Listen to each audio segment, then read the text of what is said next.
if we look at the records of Bureau of Immigration, siyempre nakipag-coordinate tayo with the Bureau of Immigration, and yung mga point of entries na identify natin is being monitored, eh, sasabihin natin wala naman pong record ng paglabas. But of course, I know that the next question, there are personalities na nakalabas ng bansa natin na hindi lumalabas yung records nila sa immigration.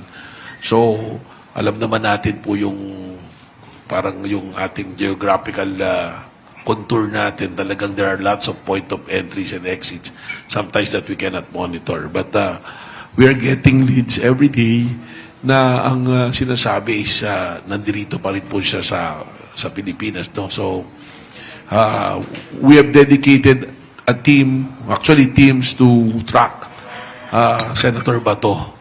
Kung saan po siya, actually, ang ginawa namin, backtrack namin from the time that he disappeared sa Senado noong early morning of May 14.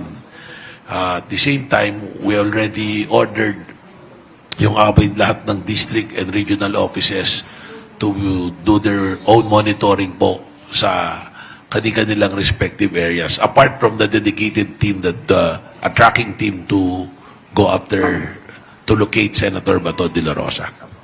Ang tawag niya po doon ay team na naghahanap o dragnet?